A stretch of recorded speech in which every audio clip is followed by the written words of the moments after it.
antes da ação, antes do karma, tem a escolha. Desde o momento em que nós acordamos e até depois que dormimos. Porque ao sair do corpo nós vamos escolher para onde nós vamos. Então, escolha. E tudo na nossa vida é fruto da escolha. Para fazer algo, eu primeiro tenho que escolher o que eu vou fazer.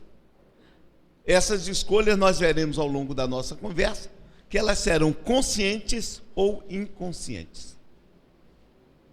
Nós escolhemos encarnar ou conscientemente ou inconscientemente, porque, é claro, nem toda encarnação é planejada. Reencarnação é uma lei da natureza. E lei da natureza acontece à nossa revelia. Ela não pede para ser realizada. Simplesmente acontece. Se você subir num prédio muito alto e deslocar o seu centro de gravidade, já era. Você vai estar lá no chão. Ela acontece de qualquer jeito. Agora, se você vestir uma roupa aerodinâmica, você pode planar no oceano de oxigênio. Ou seja, você pode usar outros recursos. A grande maioria da humanidade, ela escolhe encarnar como nós escolhemos viver. É uma coisa interessante para nós começarmos a pensar. Mas, antes disso, vamos... Isso aqui é a AMAR, Sociedade de Estudos Espíritas, que eu fundei no Porto da Barra e eu dirijo. Aqui são os meus livros que estão aí, que são publicados pela AMAR, Sociedade de Estudos Espíritas. Falou o nosso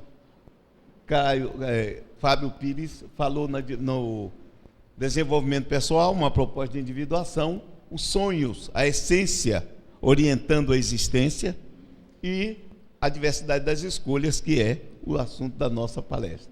E eu falei que um outro estava vindo aí, é esse aí, viver conscientemente. Vamos começar com esta colocação de Nietzsche, que é um dos filósofos que eu mais gosto.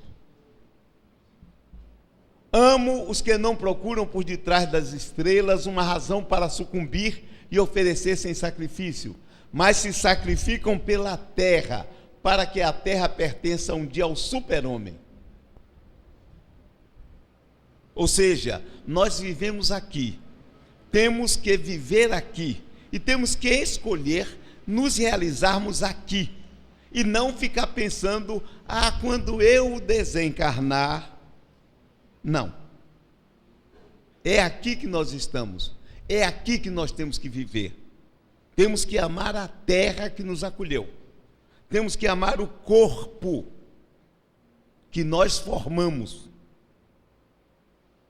com a ajuda da genética dos nossos pais. Temos que usar isso porque nós estamos no mundo e temos que viver no mundo, apesar de não sermos do mundo. Mas temos que viver nele. O que se faz por amor sempre acontece além do bem e do mal. É uma outra frase de Nietzsche que eu gosto e gosto muito. No meu livro, isso aqui é um sumário dele. Eu faço um estudo, um bosquejo histórico sobre a ideia de Deus, uma função psicológica da psique, porque existem dois deuses.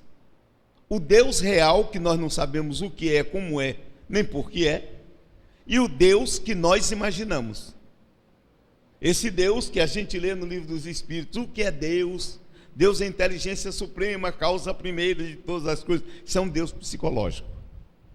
Não é o Deus real. E o nosso grande problema é quando nós escolhemos fazer desse Deus psicológico o Deus real.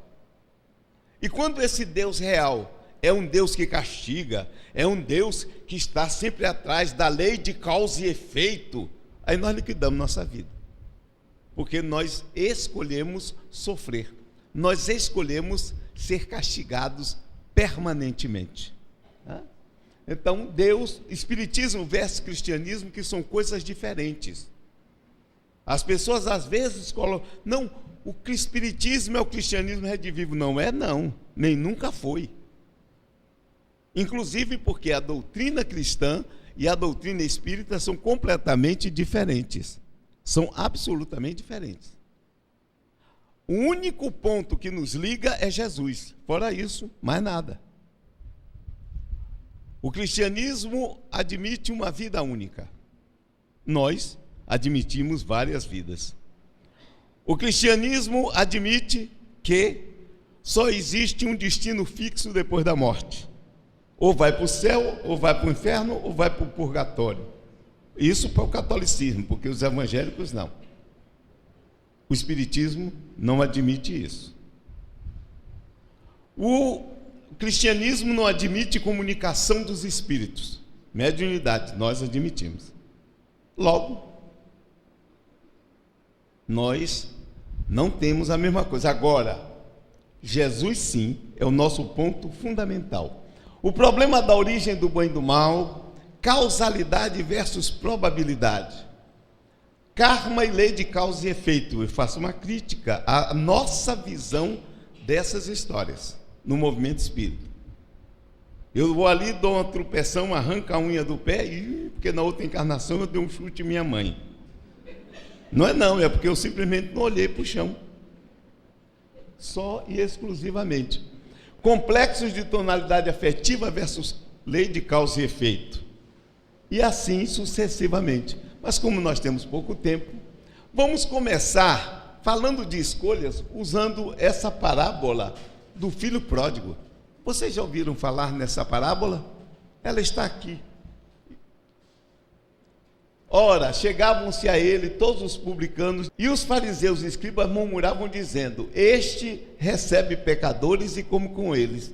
Então ele lhes propôs estas parábolas: qual de vós é um homem que, possuindo 100 ovelhas e perdendo uma delas, não deixa as 99 no deserto e vai após a perdida até que a encontre, e achando-a, põe-na sobre os ombros cheio de júbilo, e chegando a casa, reúne os amigos e vizinhos e lhes diz: alegrai-vos comigo, porque achei a minha ovelha que se havia perdido. Digo-vos que assim haverá maior alegria no céu, mundo espiritual superior, porque isso aí eu estou usando a minha tradução do Evangelho de Mateus, que eu traduzi do grego, e à luz da doutrina espírita com comentários. Por um culpado que muda a sua maneira de ser, do que 99 corretos que não. Mas eu vou passar isso para ficar na parábola. Certo homem tinha 2 filhos. O mais moço deles disse ao pai: pai, dá-me a parte dos bens que me toca. Repartiu-lhe, pois, os seus haveres. Poucos dias depois, o filho mais moço, ajuntando tudo, partiu para um país distante. E ali desperdiçou seus bens, vivendo dissolutamente. E, havendo ele dissipado tudo, houve naquela terra uma grande fome, e começou a passar necessidades. Então foi procurar um dos cidadãos daquele país, o qual o mandou para os seus campos apacentar porcos. E desejava encher o estômago com as alfarrobas que os porcos comiam, e ninguém lhe dava nada. Caindo em si, então disse: quantos empregados de meu pai têm abundância de pão, e eu aqui pereço de fome. Levantar-me-ei, irei ter com meu pai e dir-lhe-ei: errei. Errei aí é hamartia no grego. Hamartia, que significa erro, não pecado contra Deus. Hamartia. Contra o céu e diante de ti, já não sou digno de ter chamado teu filho. Trata-me como um dos teus empregados. Levantou-se, pois, e foi para o seu pai. Observem algumas coisas nessa parábola antes de nós continuarmos. Em primeiro lugar, vocês viram, eram 2 filhos. Quem foi que pediu a herança? O filho mais novo, o mais moço. Por quê? Hein? Muito bem, mas ainda é mais. O filho primogênito não podia sair de casa. O filho primogênito não tinha escolha. ele tinha de ser aquele que iria substituir o pai de qualquer jeito. É como o filho das pessoas muito ricas, que já nascem tendo que administrar a herança. Não é verdade? Tendo que administrar a herança. Então, ele não tinha escolha, mas o mais novo tinha. E o mais novo faz uma escolha. Ele escolhe sair daquele ambiente e ir em frente.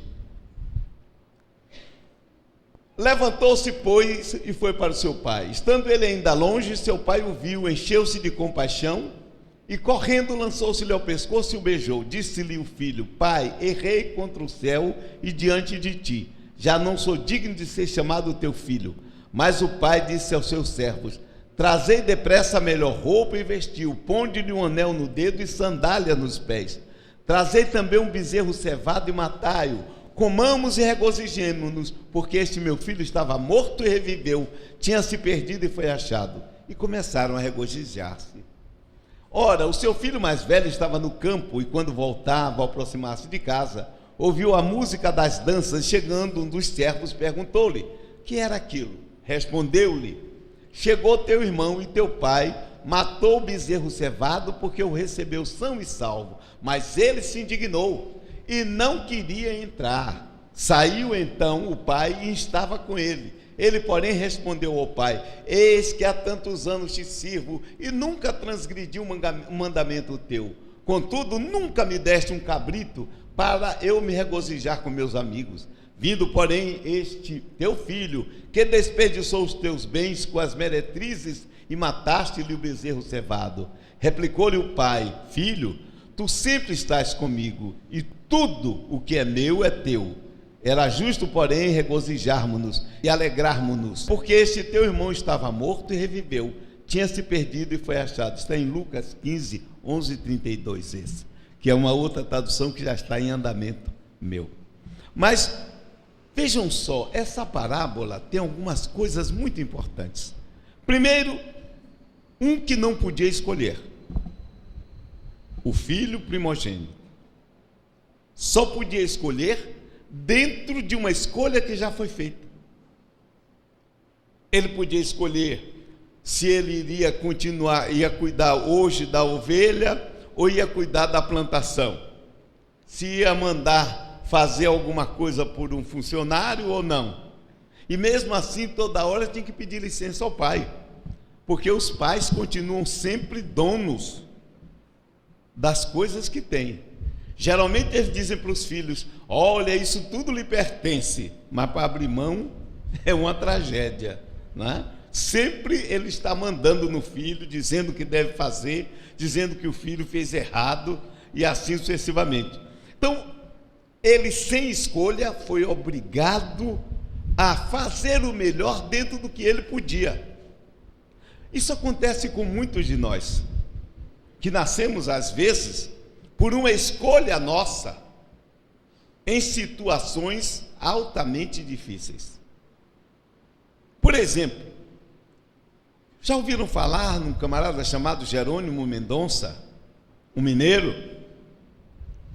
Já ouviram falar? Já leram o livro O Gigante Deitado? 20 anos de idade, ele é espírita. Bem, falou você, Fábio. O pessoal às vezes se infla pensando que está protegido por Deus, pelos espíritos superiores, etc. Ele, aos 20 anos de idade, teve uma doença e em pouco tempo estava paralisado do pescoço para baixo. 5 anos depois ficou cego. Que vida é essa? O que era? Cada um pare e pense: se eu ficasse paralítico em cima de uma cama, sem poder mexer nada, e ainda cego, eu faria o quê? O que é que vocês fariam? Pois é, Jerônimo Mendonça, que não era rico, criou 2 instituições, atendia mais de 200 famílias, liderava pessoas, era carregado, porque ele tinha que ser carregado, fazia palestras em vários lugares, viajava de avião assim, deixou livro escrito, deixou mensagens gravadas. E agora? Não pode fazer nada? Pode. Ele estava restrito na sua liberdade física, mas ele não estava restrito na sua liberdade mental, na sua capacidade cognitiva, na sua capacidade de agir pela palavra influenciando os outros. Steve Hawkins, já ouviram falar nesse camarada? Steve Hawkins não mexe hoje em dia nada, só os olhos. Tudo mais, hoje ele é ligado a computador para poder fazer, até a voz. Em 65 ele foi diagnosticado com uma doença degenerativa, isso aí Fábio Pires pode dizer o nome, e tinha 2 anos de vida, somente. Mas o que aconteceu? Como é que ele em 65 tinha 2 anos de vida? E ele está vivo até hoje, pelo menos até agora, enquanto eu via a notícia no jornal, não saiu a morte dele. Então vejam só, façam uma continha para vocês verem. 1965. Foi o que aconteceu com ele. Ele escolheu viver. Porque a gente também pode escolher morrer. Ele escolheu viver. E até hoje é considerado o maior físico teórico. E ele outro dia numa entrevista disse: eu sou um homem feliz. Primeiro porque antes da doença me pegar, eu me casei e tive filho.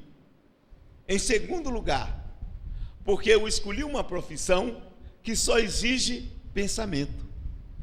Física teórica, mais nada. E os livros dele, se vocês não leram, Universo numa Casca de Nós e assim sucessivamente, tratem de ler, para aprender o que é que os sábios atualmente estão pensando. Então tem pessoas que escolheram ficar presas, mas por que que a gente escolhe assim? Por que que a gente escolhe, por exemplo, nascer cego? E muita gente fica com peninha de quem nasceu cego. Eu não tenho pena não, nenhuma. Primeiro porque ter pena, quem tem pena é galinha. Em segundo lugar, porque ter pena é um absurdo. Você pode ter compaixão, eu não, nem pena nem compaixão. Por quê? Porque o camarada escolheu desenvolver outras habilidades além dos olhos. E vocês acham que viver sem enxergar é um problema? Já ouviram falar na toupeira do deserto? A toupeira dourada do deserto? Já ouviram? É um animalzinho que vive no deserto de Saara, desse tamanhozinho, lindo, bonitinho, douradinho. Esse animal que vive no deserto e cego, olhem bem, deserto, isso aí foi para confirmar o que eu falei. Chama-se transcomunicação instrumental. Então, ela o que é que faz? Ela não tem olhos, não nasceu com olhos. Ora, mas esse bicho vive, é uma espécie que vive há não sei quantos séculos no deserto, procria, se alimenta, nasce, cresce, vive, se reproduz e morre. Como é que faz? Tem um ouvido de tuberculoso. O pessoal chamava assim antigamente, não é? Se o tuberculoso fica com um ouvido ótimo. Eu não sei se é assim, Fábio? Você que é médico? Então ele escuta um cupim andando a uma distância que para nós seriam quilômetros. E o que ele faz? Ele sai correndo em direção ao lugar em que o cupim andou. E de vez em quando ele mete a cabeça na areia e escuta. Qualquer movimento do cupim, quando ele chega de junto, o cupim respirou mais forte, já está no bucho dele. Então, como é isso? Um bicho que não tem olhos e vive. E aí uma pessoa que nasceu cega, coitadinho, não. Tem pessoas cegas, e eu vi outro dia um caso interessante. O camarada é cego e é pintor, pinta quadros. Além de pintar quadros, tem um pequeno detalhe. Ele pinta com perspectiva. E agora? Diga aí. Pessoas cegas são capazes de trabalhos incríveis porque elas desenvolvem o olfato, elas desenvolvem a audição, elas desenvolvem o tato e também a intuição. Porque também a cegueira dá uma visão interior. Vocês conhecem o mito de Tiresias? Tiresias, na Grécia, era um camarada que um dia vinha andando por um caminho e viu duas cobras fazendo sexo. Aí ele pegou, ruim como ele era, matou a fêmea. Na mesma hora ele virou mulher. E durante anos ele foi mulher.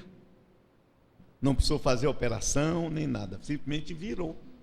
Um mito é bom por isso, que a pessoa vira o que quer. Anos depois, ele ia passando pelo mesmo lugar, viu o macho. Ele foi lá e matou o macho. E aí ele voltou a ser homem. E certa feita, estavam discutindo duas grandes personalidades, Zeus e Hera. Zeus, o Deus supremo do Olimpo, e Hera, a mulher dele. Você veja que até os deuses casados discutem. E eles discutiam o seguinte: quem tinha mais prazer no contato físico, o homem ou a mulher? E não chegavam à conclusão. Então Zeus disse: vamos chamar Tiresias, porque Tiresias já foi mulher e Tiresias é homem. Então, como ele passou pelos dois estágios, ele sabe o que é isso.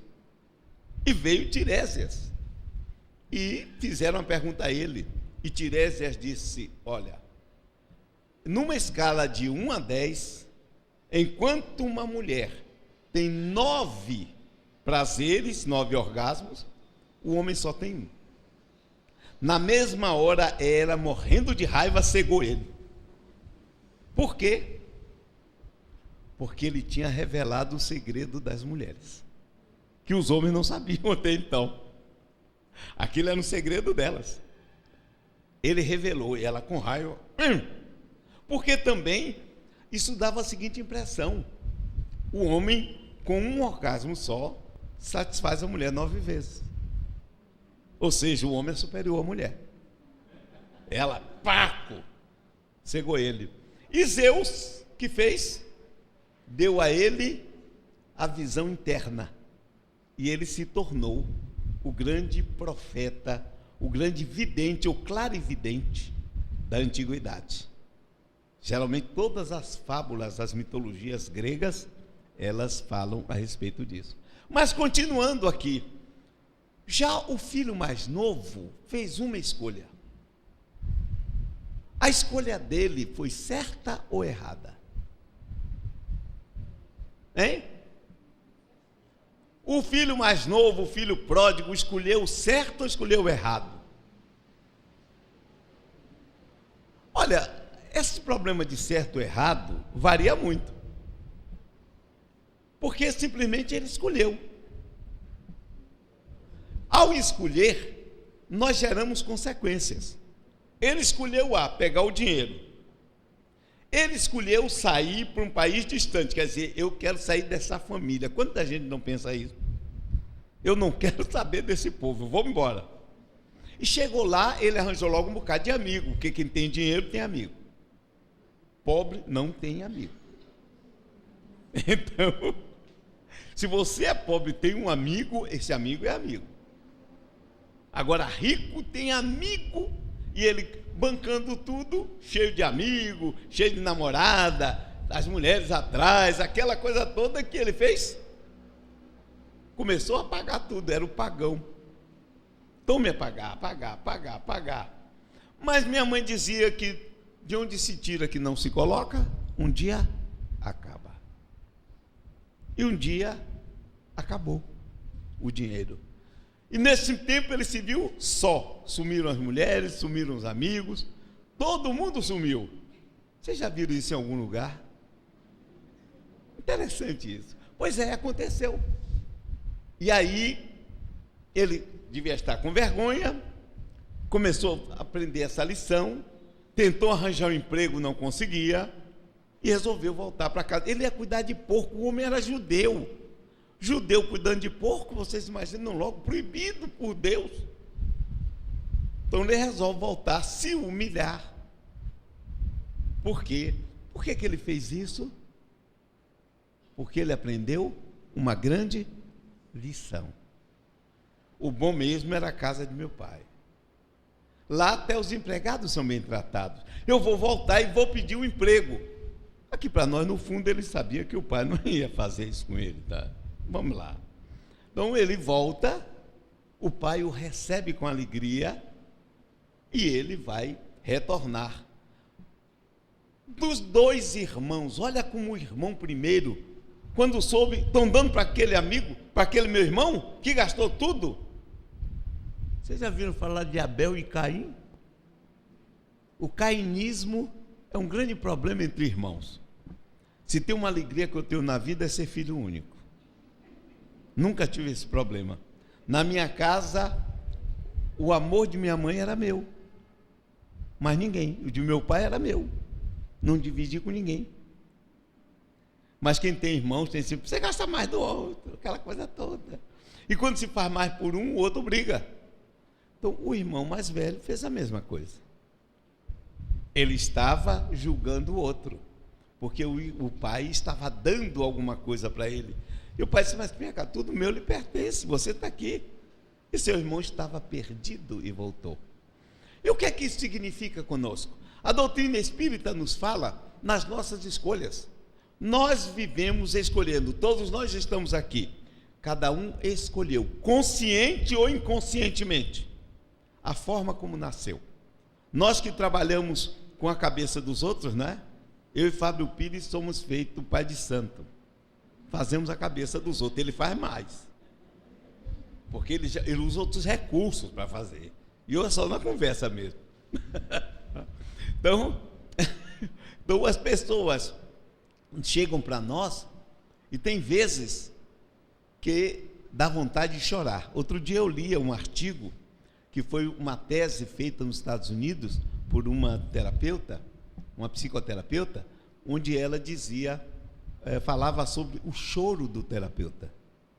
Quando às vezes a coisa é tão dolorida e faz contato com a sua ferida interior, porque cada um, médico, psicólogo, o que é que seja, é um Quiron.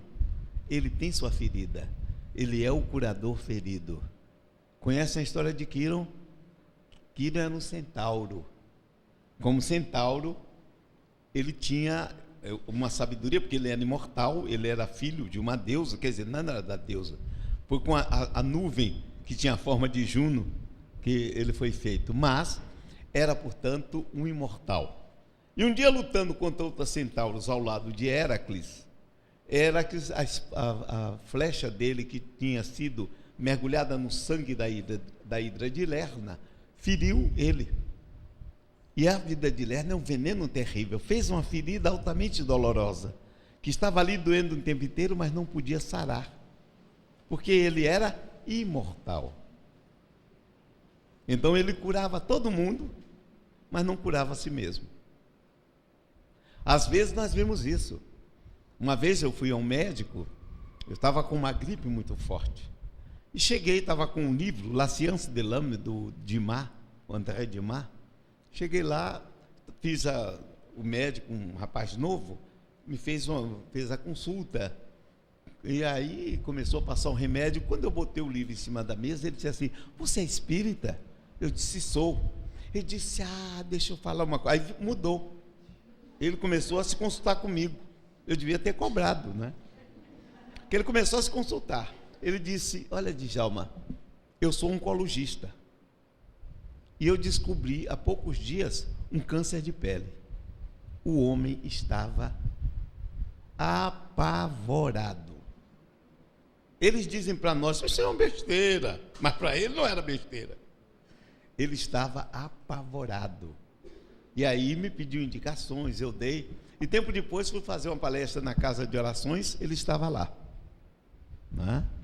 Já tinha se tornado espírita e espero que tenha superado o câncer, porque o câncer pode ter sido uma escolha inconsciente dele, justamente para ir em direção ao espiritual. não é? Então, vejam bem, essas nossas escolhas, cada um de nós escolheu nascer de formas incríveis. Eu dizia isso. Quantas vezes nós escutamos como foi que as pessoas nasceram? E eu fico assim, quando é espírita, eu digo, mas para a pessoa, seja homem, seja mulher, eu digo, mas pelo amor de Deus, como é que você tem coragem de fazer isso com você?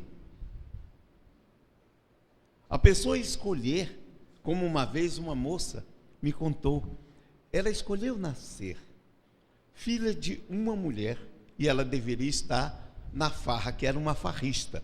Tinha dinheiro, só vivia na farra. Então, como sendo farrista, um dia, de tanto bebendo, não sabia coisa, engravidou, não sabia de quem. Teve a filha e o irmão dela tomou para criar. E pouco tempo depois, ela morreu assassinada. A mãe morreu assassinada. Vejam que maneira de nascer. Como é que uma pessoa escolhe nascer assim? Então ninguém venha me dizer que foi planejado lá em cima, pelo amor de Deus. Como ninguém me diga que você planeja nascer de um estupro. Isso para mim é um absurdo. Esses são esses nascimentos automáticos que ocorrem. Talvez ela estivesse até com a mãe dela na esbórnia. E aí foi atraída para o útero e encarnou. Só que ela, a consequência da escolha dela, que isso vem com um complexo de rejeição violento para o resto da vida. E que ela tem que escolher resolver. Por um pequeno detalhe. Aí eu faço uma análise, mas eu quero parar mais nesse conceito, nessas escolhas que nós fazemos, porque nós teríamos que falar em escolhas diversas, mas um grande ponto fundamental, as nossas escolhas já começaram antes de nós nascermos. Se vocês leem os livros espíritas, tem um espírito chamado André Luiz, já ouviram falar? Tinha um médium aqui há muitos anos, chamado Chico Xavier, já ouviram falar também? Pois é, psicografou uma série de livros, e teve uns livros de André Luiz, e ali nós vemos como ele aponta várias coisas, inclusive os famosos planejamentos, né? Só que tem um planejamento que ele cita em muito detalhe, que foi para mim o pior planejamento que eu já vi na minha vida, é planejamento de reencarnação brasileiro. Eu duvido que na Alemanha tenha um planejamento daquele tipo. Na Suíça não se escolhe daquele jeito, porque na hora do sujeito encarnar, descobre que o pai não quer, e aí sai procurando um amigo para resolver o problema. É brasileiro, não é brasileiro? Olha que escolhas terríveis nós fazemos. Então, encarnar, alguém já se perguntou por que é que eu escolhi, consciente ou inconscientemente, encarnar nessa família? E normalmente muitos dizem para mim, eu não tenho nada a ver com a minha família. Tem sim, é claro que tem. Tanto tem que nasceu. Se não tivesse nada a ver, não teria nascido. E foi uma escolha sua. Você está no lugar certo, com os pais certos, porque você escolheu. Não por outro motivo. São as pessoas que têm algo para ensinar a você e você ensinar para elas. Porque a encarnação não é para a gente se divertir. O mundo não é um grande circo, nem um parque de diversões. O mundo, na verdade, é uma grande escola. Nós estamos aqui para aprender. Fábio fez uma apresentação fantástica sobre a nossa responsabilidade na encarnação. Nós viemos para trabalhar tudo aquilo. E vocês vão dizer para mim, mas assim, eu nem sabia que era assim. Problema seu. Quando você abre o nosso código de leis, a primeira de todas, na cabeça da PULI, diz o seguinte: ninguém pode alegar ignorância diante da lei. E tem mais uma coisa: tudo que nos acontece é aprendizado. Livro dos Espíritos tem uma colocação notável em torno disso.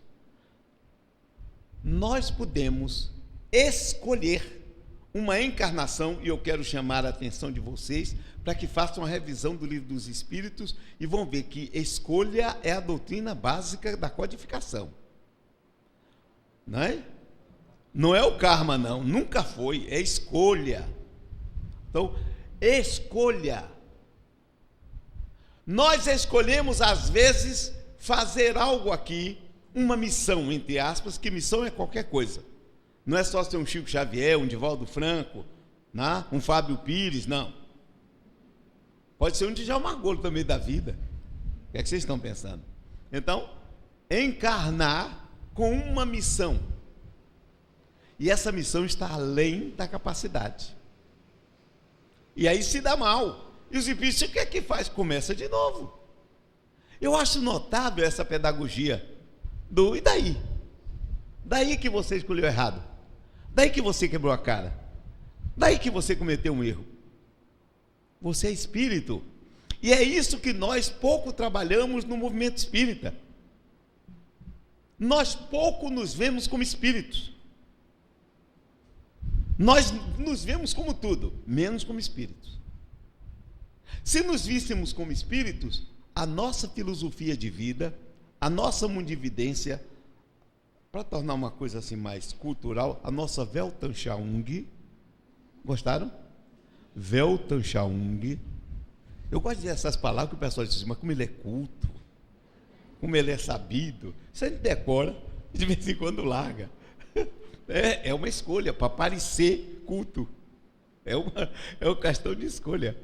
Então, veja, a nossa visão de mundo vai mudar, vai transformar-se, porque eu passo a ver a vida de forma diferente.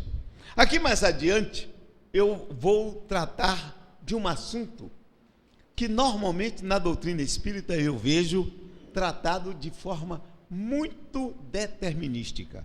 Por exemplo, vocês viram aquele tsunami que matou 250 mil pessoas?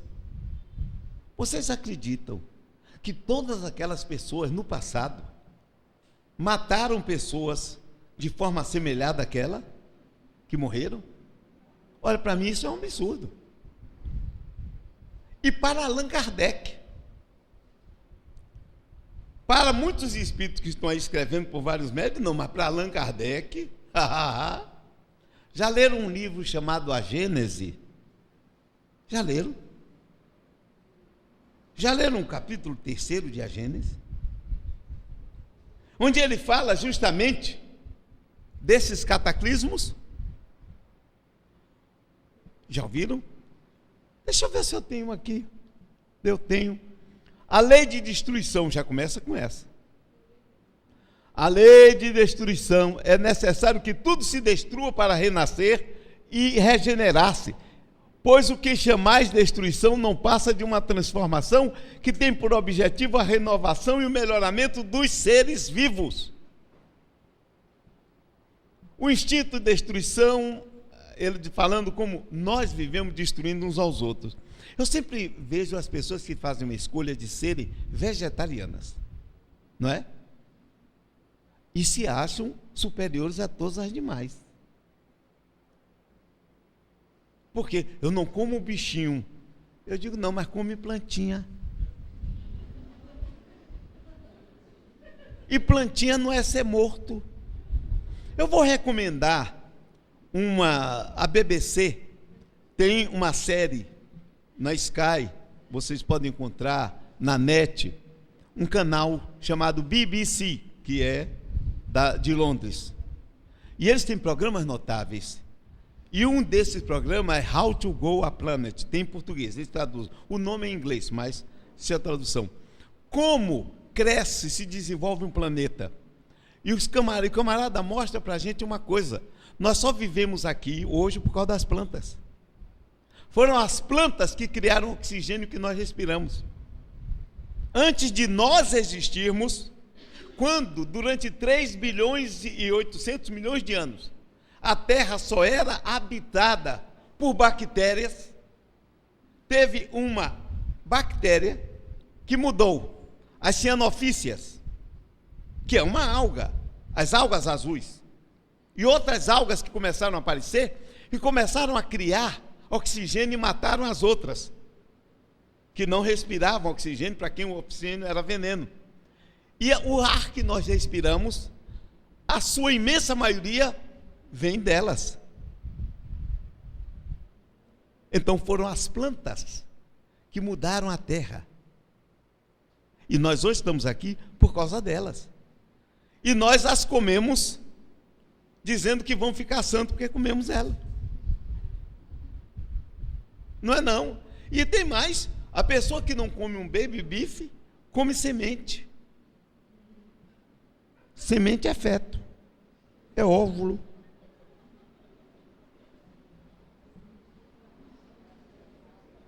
André Luiz diz que a gente deve rezar para começar a pegar o nitrogênio e colocar diretamente, viu? Porque aí ninguém vai engordar, não vai precisar fazer dieta. Mas continuando, com que finalidade Deus castiga a humanidade com flagelos destruidores?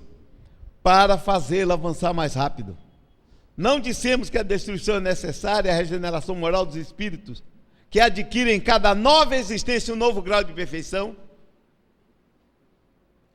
É necessário ver o fim para apreciar os resultados. Essa é uma forma de ver espiritismo que eu não vejo as pessoas estarem olhando. Todo mundo só está preocupado aqui e agora. Vós julgais unicamente, unicamente do vosso ponto de vista pessoal e chamais de flagelos por causa do prejuízo que vos ocasionam.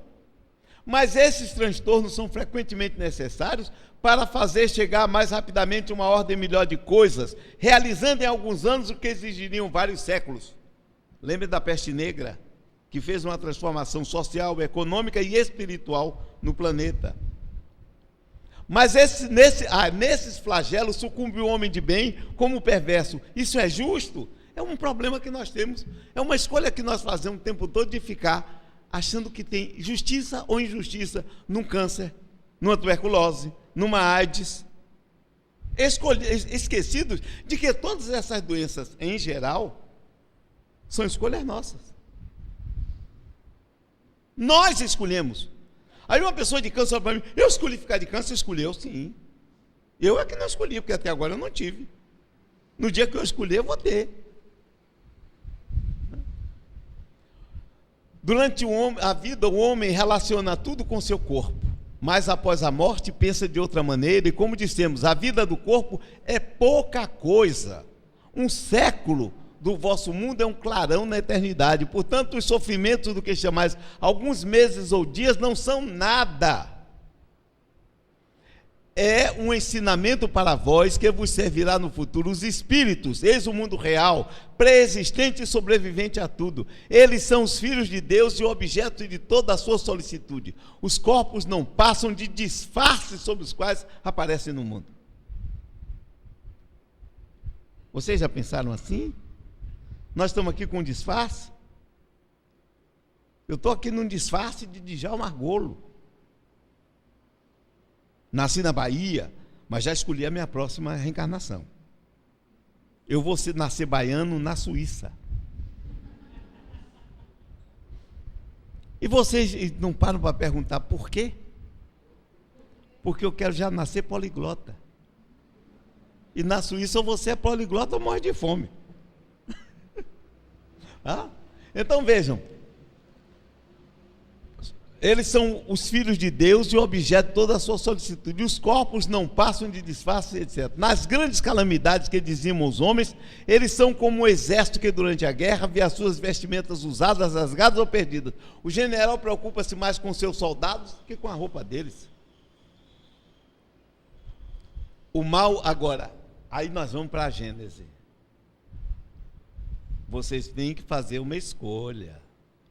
Mudar a forma espírita de pensar, muito católica, que colocaram na cabeça da gente.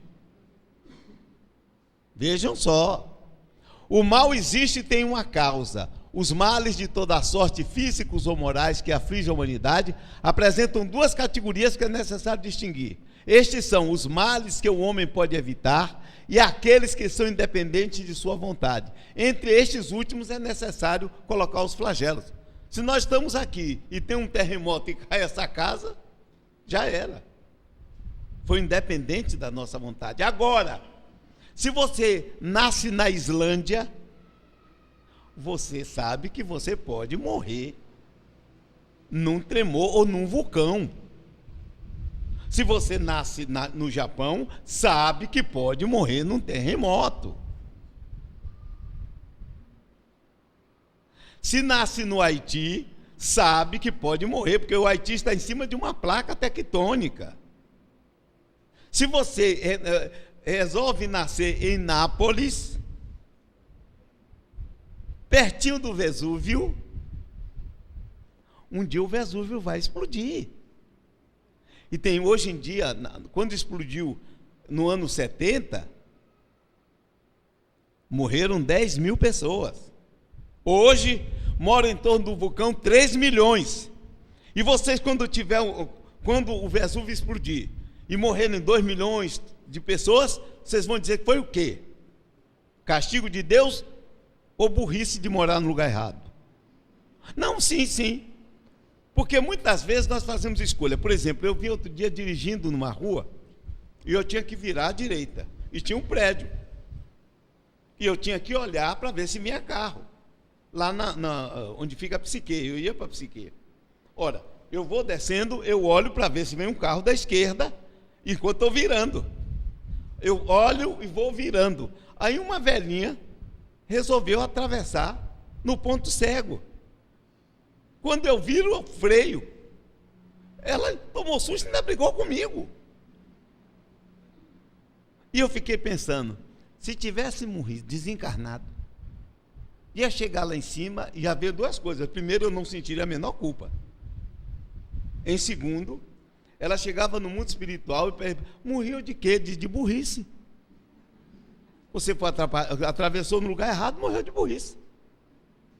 Não era porque tinha que morrer naquele dia, só se foi o obsessor dela que escolheu. Não é? Então, o mal sendo resultado das imperfeições do homem, e o homem tendo sido criado por Deus, Deus disse: se não criou o mal, criou pelo menos a causa do mal. Vocês já pararam para pensar nisso? Quem cria a causa do mal, aqui para nós, criou o mal também.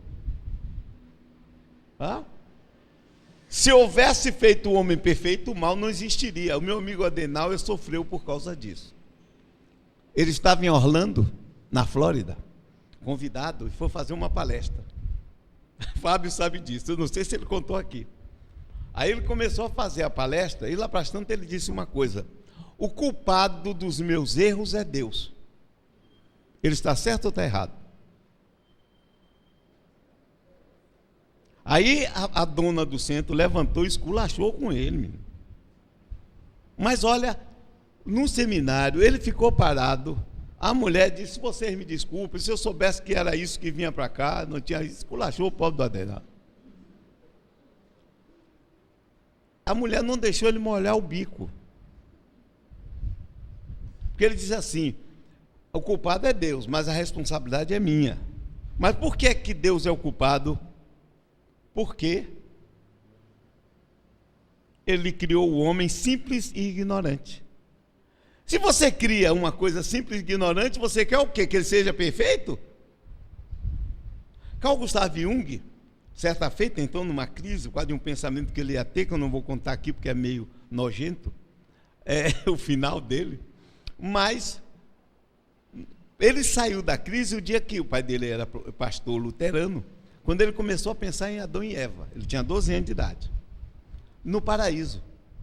E ele parou e disse assim: peraí, Deus botou Adão e Eva no paraíso e Adão e Eva não sabiam nada. Mas ao mesmo tempo ele botou no paraíso a cobra que era sem vergonha. Logo ele concluiu: Deus queria que Adão e Eva pecassem. Então ele fez de propósito. Sim, porque Deus tinha criado o homem. E o homem e botou e disse assim: olha, está tudo aí, você pode usar menos daquela árvore, não coma nada daquela árvore da ciência do bem e do mal. O homem simplesmente nem ligou. Tanta coisa, o homem é obediente. Aí Deus disse: tem alguma coisa errada com esse sujeito. Tem um defeito de fabricação. Aí não convém que o homem esteja só. Vamos lhe dar uma ajudadora. O homem não tinha pedido nada. Aí Deus botou o homem para dormir, tirou uma costela, que é um osso duro de roer. Não, eu estou contando o que está na Bíblia. E fez a mulher. A mulher, você veja, o homem foi criado, não arranjou amigo. A mulher arranjou logo uma amiguinha. Quem? Diz que a gente arranja amigos por afinidade, é? Não, eu não sei. Eu não sei. Mas, vejam logo. E aí a cobra, através dela, fez com que nós perdêssemos o paraíso, está vendo? Nós somos vítima nessa história. Mas foi a melhor coisa que aconteceu no mundo, foi Deus criar a mulher. Porque se não fosse a mulher, o homem estava abestalhado até hoje, não fazia nada. Era não é nada. Bom, olhem bem, entre os espíritos foram criados bons e outros maus. Deus criou todos os espíritos simples e ignorantes. Quer dizer, sem conhecimento. Como é que você adquire conhecimento? Então vamos ver, voltando à parábola do filho pródigo. Quem voltou, quem se tornou mais sábio? O filho que ficou em casa ou o filho pródigo? Isso não quer dizer que nós tenhamos que errar porque queremos. Porque o filho pródigo foi levado por um impulso. Impulsos que vêm do nosso inconsciente e que nós não sabemos interpretar. Uma necessidade de liberdade, o querer experimentar coisas novas, mas sem termos ainda a maturidade necessária. Porém, o não ter maturidade vai terminar dando maturidade. Por quê? Porque cada erro que nós fazemos, que nós cometemos, traz uma lição. O grande problema não é errar. Errar, ou como dizia o velho latino, né? Errar é humano est.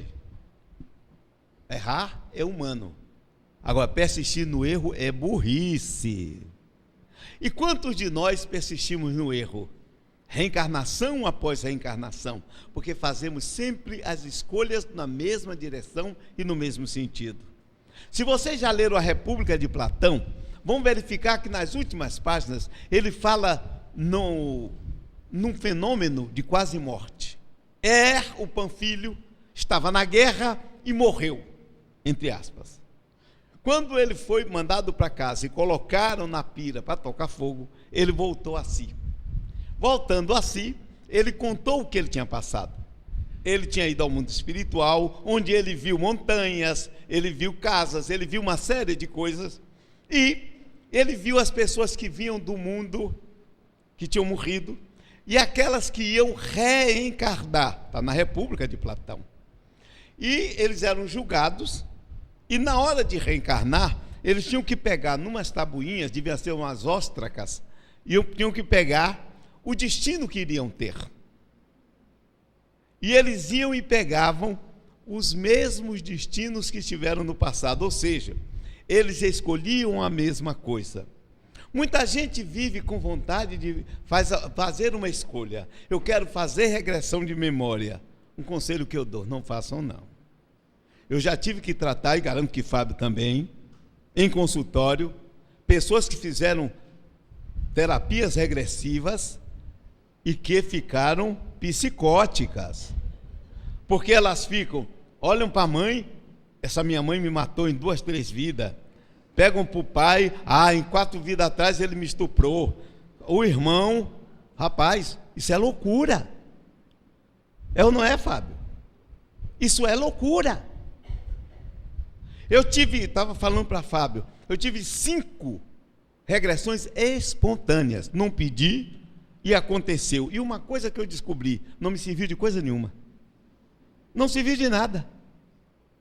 Apenas me mostrou, porque eu pude comprovar, me mostrou o que eu fiz em outras vidas. A mesma coisa que eu poderia ver o que eu fiz nessa vida também. E que se eu olhar para trás, vou dizer, pô, fiz uma besteira. Sim, e daí? Escolham uma coisa, não ficar presos no passado. Quem fica preso no passado é neurótico. Quem fica preso no futuro é ansioso. Só existe um momento, e escolha ele, é esse aqui. É o agora. E o agora que corre o tempo inteiro. Digo a palavra agora e ela já acabou, já está no passado. Agora acabou. Então só existe isso. Viva no agora. Escolha viver o agora. Esqueça o passado. E do passado, quando você olhar e ver os seus erros, dê graças a Deus porque errou. Eu digo sempre, nem Deus tem a ousadia de interferir em minha vida para evitar que eu erre. Não é a tarefa dele. Não é da conta dele que eu erre. É da minha conta. Porque através do meu erro eu vou aprender. Agora eu tenho que aprender uma coisa: a pensar muito antes de fazer as minhas escolhas. Porque eu estarei preso às consequências das escolhas. Embora eu possa sempre, dentro da escolha, fazer uma nova escolha. E essa é que deve ser a nossa função. Jesus nos ensinou isso, fazermos a escolha primeiro por nós, como disse Fábio o tempo inteiro aqui na sua colocação, fazer a escolha pelo crescimento, pelo aprimoramento e pelo desenvolvimento pessoal. A doutrina espírita nos ensina isso. Estamos encarnados porque escolhemos estar na posição em que estamos e deveremos escolher fazer com que temos na mão o melhor, porque dessa forma nós estaremos crescendo. Um beijo no coração de vocês todos e muita paz.